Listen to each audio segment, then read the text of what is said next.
It's time to wake up, witches. I'm your host, Kat Adams, and I'm here to remind you that no matter where you're at in life, you're not stuck.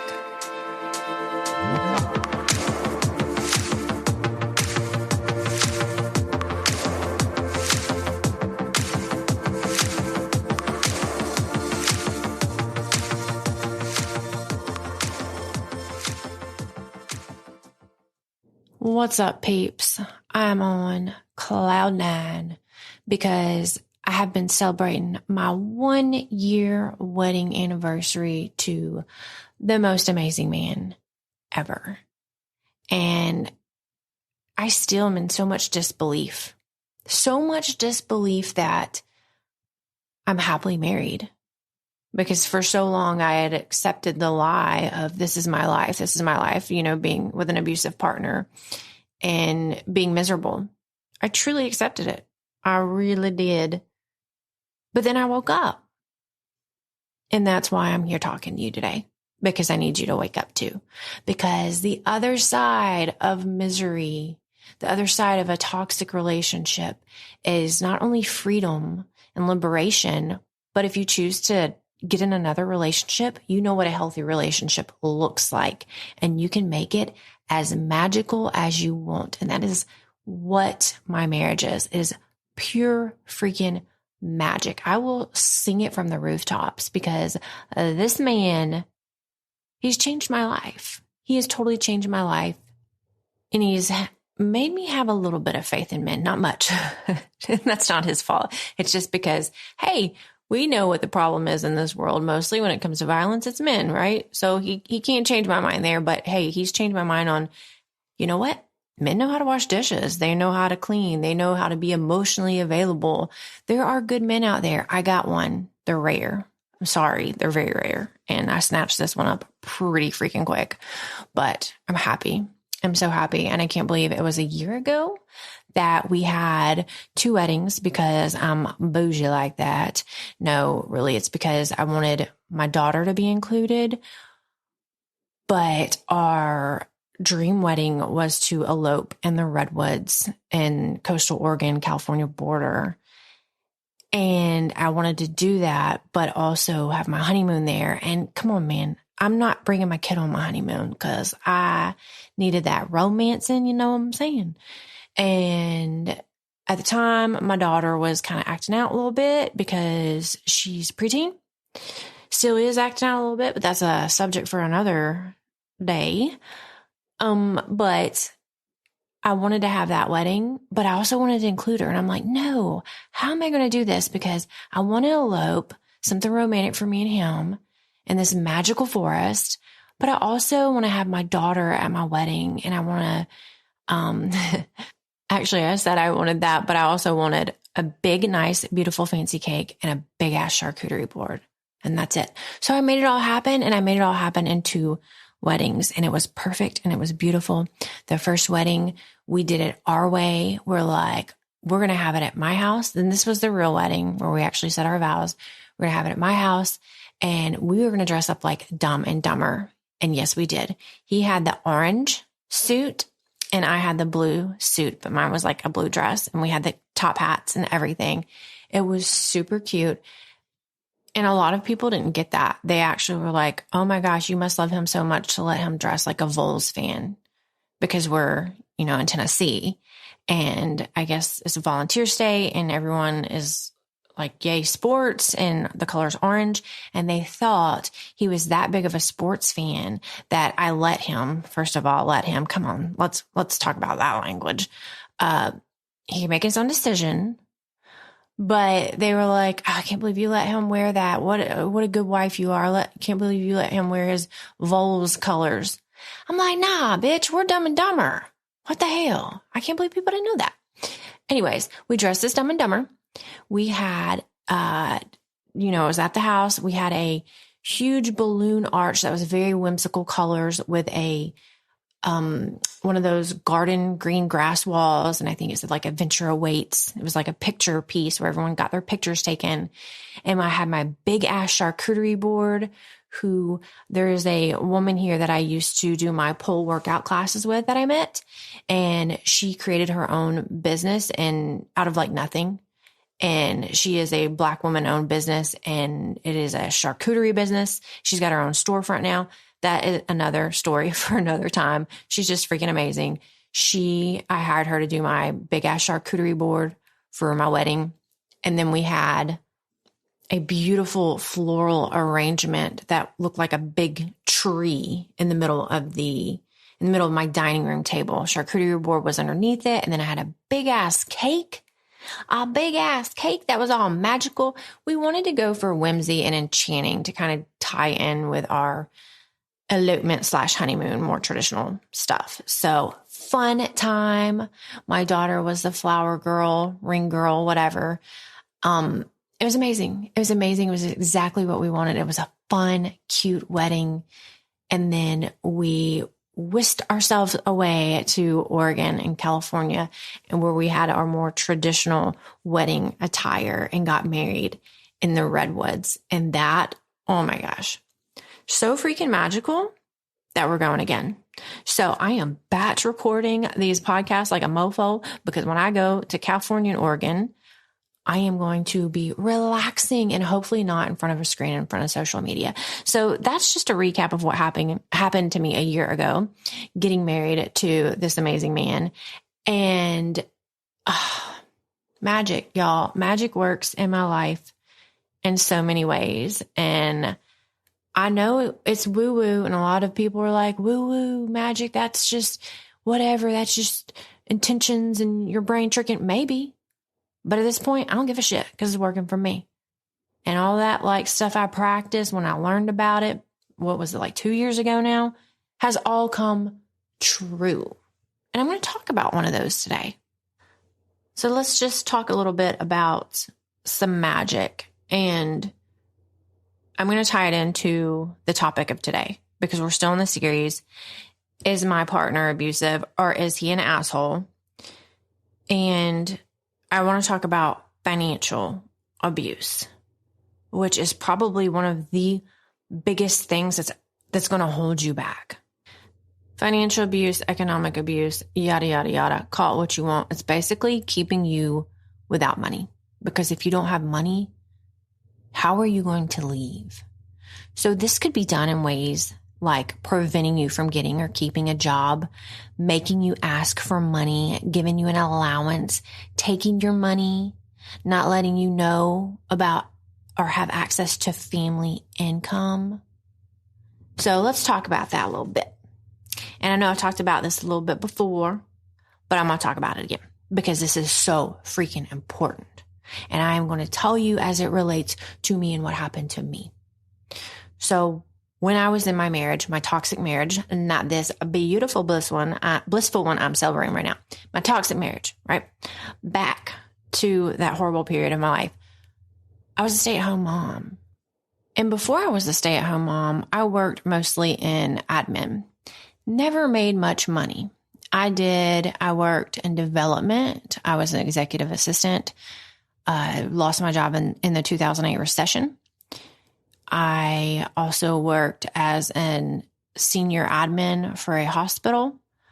Also lost that job because that was actually a temporary one, so I didn't really lose it. It's just I wasn't kept on, which worked out because at that point, it was when I found out I was pregnant.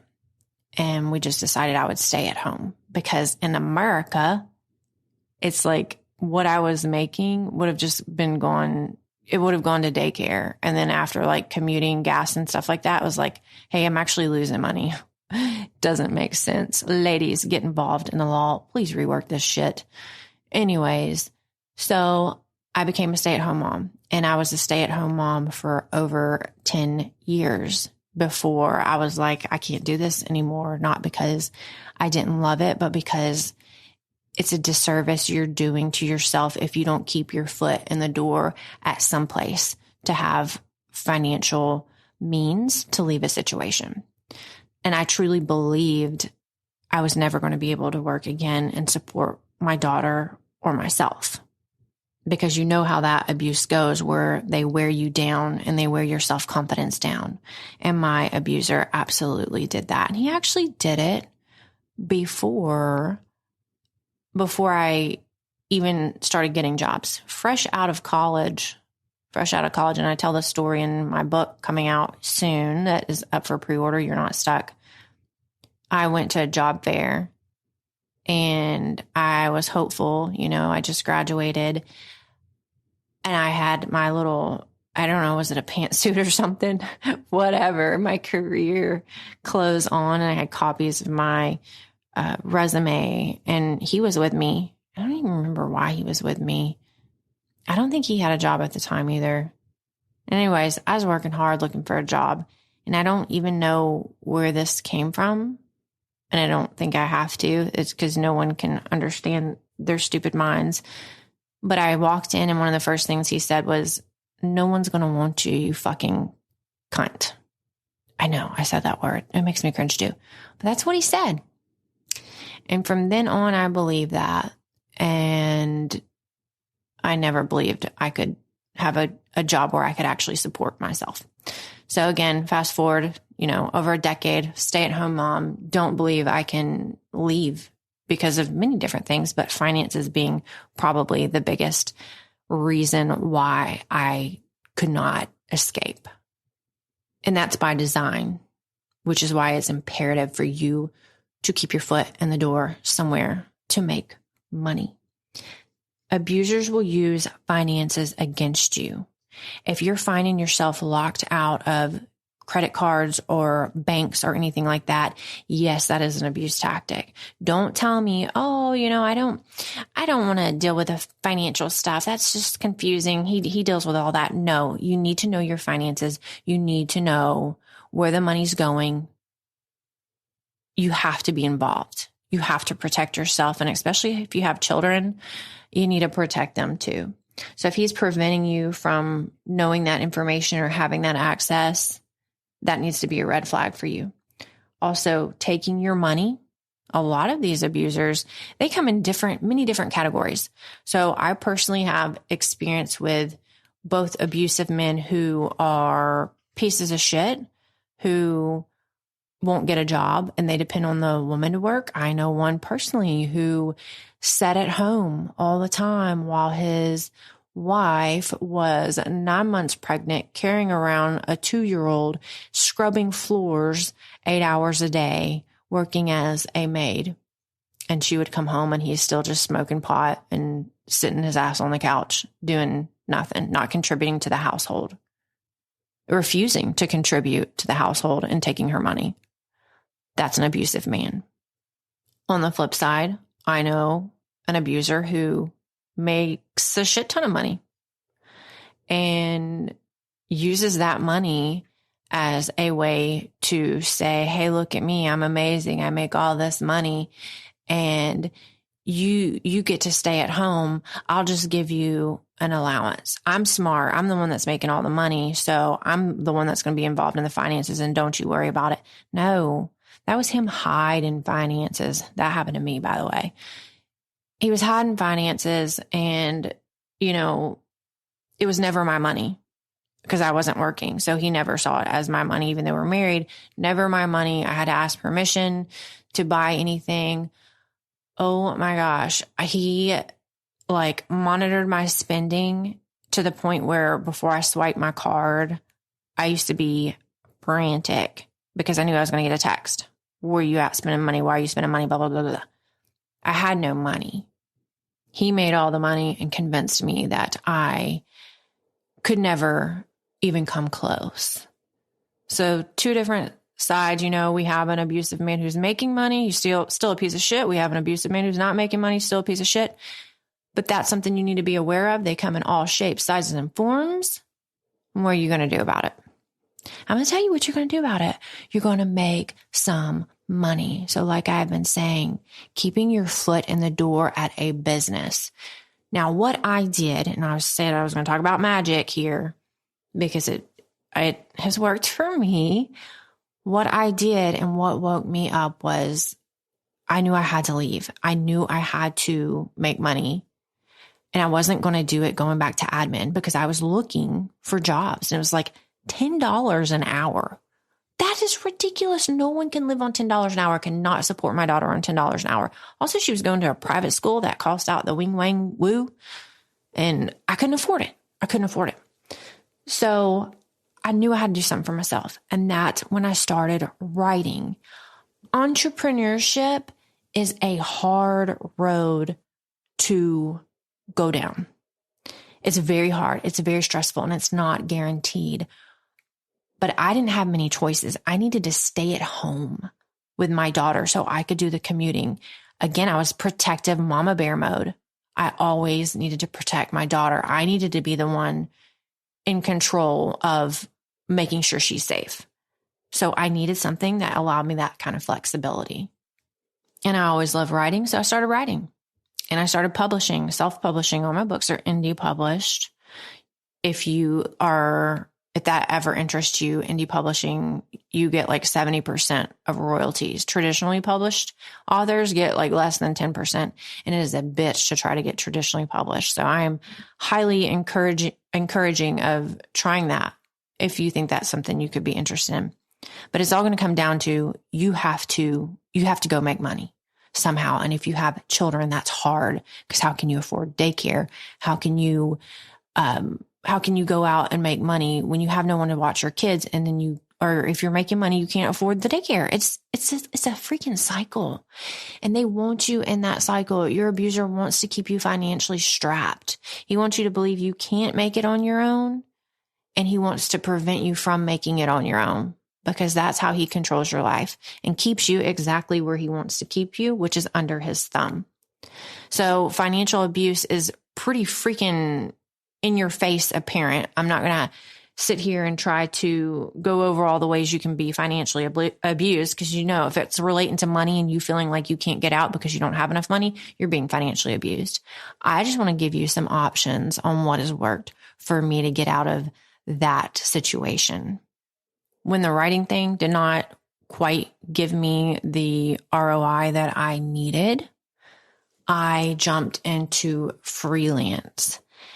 And I love freelance. So I started on Fiverr.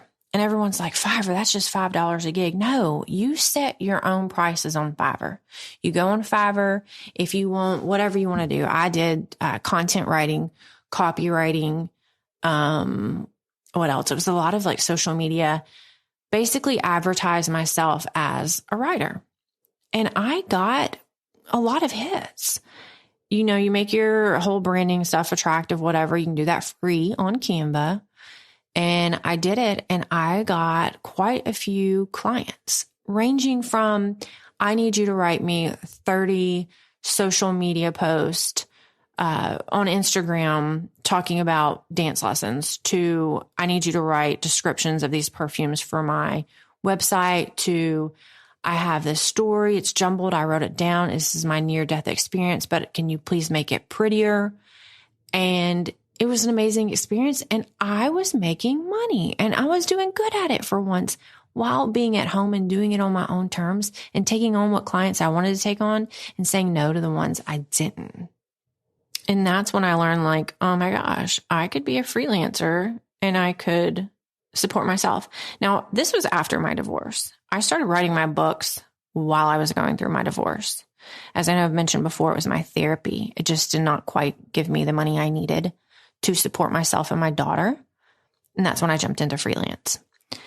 And after I was successful on Fiverr, I moved over to Upwork. And if you were like me and you're saying, I'm a stay-at-home mom, I can't leave the house, I need the flexibility, the world is your oyster right now. There are so many freaking work from home jobs, especially after COVID. You need to be on Upwork. You need to make a profile on Upwork. You need to show yourself on Upwork, build yourself up, build that client list. And it's not hard. It's not hard. Upwork actually has a bunch of different freelance gigs. I, of course, did the writing stuff, but they have things like admin. They have things like paralegals. If you are a legal assistant, if you are a virtual virtual admin assistant, any of this stuff. Go on Upwork, browse, start applying. You don't have to be stuck because you have children at home. You can find a work from home job. There's tons of them. And I didn't even know about this until I just stumbled upon it. And I'm like, wow, you mean I can actually make legit money working from home and not, having to sell feet pics on OnlyFans? Yeah, you can. And maybe you already know this, but a lot of people don't, and it's worth a shot. So definitely get on Upwork, because Upwork is where I found the job I'm in love with today. And this is another one of those things that I talk about, elaborate on, and you're not stuck. My book that's coming out in October that you need to go pre-order. It's how I stumbled upon the job that I'm at now, where I can totally support myself and my daughter. And only it's been like 3 years since I started going back to work, and I work from home. So what happened was I met someone, a client on Upwork, crazy, wild guy, had an amazing story, talked about the law of attraction, how he attracted millions. And he paid me very, very well to write his story. And in his story, I learned about law of attraction, and I started practicing it. And I'm not going to elaborate on this because, like I said, I've told it a million times in my social media, and I've got it in my book, and it's a long story. But basically, I followed his advice, and I freaking attracted my dream job, which is where I work today, writing. Well, actually, I don't write anymore. I manage writers who are advocates for victims of abuse. How freaking cool is that? How freaking cool is that? I get to work from home. I get to still do drop off and pick up my daughter, be there for her. I have a flexible schedule, and I can support us. I came from nothing. I came from being out of the workforce for over a decade, thinking I would never be able to make it on my own, let alone support my child. My abuser had told me that for years, and it didn't take long at all for me to get in the position I'm in now, because one, I woke the fuck up and believed in myself, and two, I did use some woo-woo. And I don't care if that's like one of those, it's just you're thinking, what do they call it? Placebo effect. Maybe. But at this point, I don't give a shit, because it worked. And it was the magic of positive thinking. It was the magic of raising my energy to attract what I wanted. And I did. And it was scary and it was creepy, but it freaking worked. And one of these days, I'm going to talk more about the law of attraction, but I didn't want it to be about this topic. I didn't want it to be on this podcast, because we're talking about, again, the power and control wheel and financial abuse. And I wanted to tell my story because if you're like me, and so many women are, the position I used to be in on how we'll ever get money to escape, you can log onto your computer, start going to Indeed.com, look for jobs, lots of work from home jobs, ladies, lots of them right now. Upwork, Fiverr, create your own freelancing business, be a virtual assistant, be a virtual, receptionist. I'm sure they have those too. I saw jobs on there that was like a gig for, testing something. Like, I don't even remember what it was, but they'd send you something and you'd test it. And this is legit stuff. Now, be aware there are scammers out there, and there are stuff that is not legit. If it looks too good to be true, it might be. But I don't want to say that either, because the job that I have now looked too good to be true, and I got it. So do your research, do your due diligence, but just know, if you think you are financially strapped and can't leave because you can't make money and you can't get a job, that's bullshit. It's a lie you're telling yourself, and it's a lie your abuser has told you. You can get money. You can support yourself and your family. You're perfectly capable of understanding money. Don't say, math, and I don't understand finance. I'm just not good at it, so I don't want to know our stuff. He takes care of the bills. No. Educate yourself. You're smart enough to know about money. And we need money episodes one day too. I know. But I just wanted to give this tip out there because I think it's super important, because being financially strapped, especially in this day and age, is a common theme. And it's a lot of it's one of the top reasons why we stay in the toxic relationships we stay in, because we feel like we can't make it on our own. And you can make it on your own. It's hard. It's so freaking hard. It takes a mindset shift. Absolutely a mindset shift. It takes building your own self up, because no one else is going to build you up. You got to build your own self up. And it also takes just believing you can do it and taking action.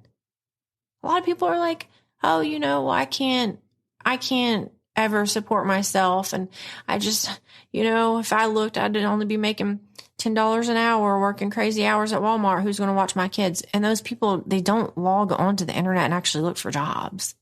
They just set themselves up for failure and give themselves excuses before they even look. And that's the whole point of this podcast. You have to take action. You're not stuck. You make your own life. You create your life. I crafted my life exactly how I wanted it. And that was after being in such a miserable position, being beat down 24/7, laying on my closet floor almost every night, crying my eyes out, walking on eggshells, terrified of what my husband was going to do next to me. And I live a totally different life. I'm remarried. I'm happy. My life is magic. And I got money, bitch. I got money. Do not let money keep you in a shitty situation. You are perfectly capable of making your own damn money. And while I'd never trade those years of being a stay-at-home mom, I would, if I could go back and do it again, I would have kept my skills relevant. I would have kept my resume updated. I would have kept my foot in the door at some job or something. I would have started writing earlier or freelancing earlier. You have to protect yourself. And I hate that it comes down to money most of the time, but it does. So watch out for financial abuse, be ahead of the game, and keep yourself and your family and your children financially stable. So if you need to run, you can. And also know that there are shelters out there for you. There are programs to help you with financial situations. And if you do have an emergency situation and you need to run, there is help. Even if you're broke, there is help. Again, you have to take the action to seek out that help. You have to take the action to save yourself, because no one's coming to save you. I know that was a really long answer.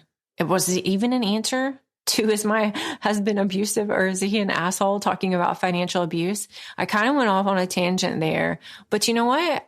I think that's a good thing, because it's obvious if you're being financially abused, you're strapped for cash, you are kept in the dark, not allowed to get a job, yada, yada, yada. But what people don't focus on is how to get out of that. And I think I just offered you some hope and maybe some ideas that you haven't thought about. Entrepreneurship doesn't have to be, I'm going to sink $10,000 in my business. Entrepreneurship can be, I'm going to make digital art and sell it on Etsy, because that's pretty much free. Or I'm going to, like this other podcaster I listened to, start a at-home spray tan business. It didn't hardly cost a thing, but she made a ton of money doing it. Or, hey, I'm going to write content. That's free. That's what I did. It doesn't have to be how your abuser's telling you it has to be. You're fully capable of supporting yourself, saving yourself and your family. The world is your oyster and options are limitless. You just have to look. Thank you so much for listening. If you love the show, please leave a rating, a review. And if you know anyone who also might love the show or who could benefit from this information, please be sure to share it and subscribe. The more we get this out to people, the more people we can help. And I truly believe there's so many women who need to hear these words, because so many women are feeling stuck. Also, if you're looking for me, you can usually find me on the gram at author Kat Adams, and be sure to head over to my website, and that's Kat Adams, Adams with a double D's.com. Subscribe to my newsletter for the latest information Also, when you subscribe, you're going to get a free novella. And just be forewarned, my raunchy rom-com is as dirty as my mouth. So if that's your thing, go for it. It's super hilarious. But thank you again for tuning in. Until next time, please stay safe, and I'll see you on the other side.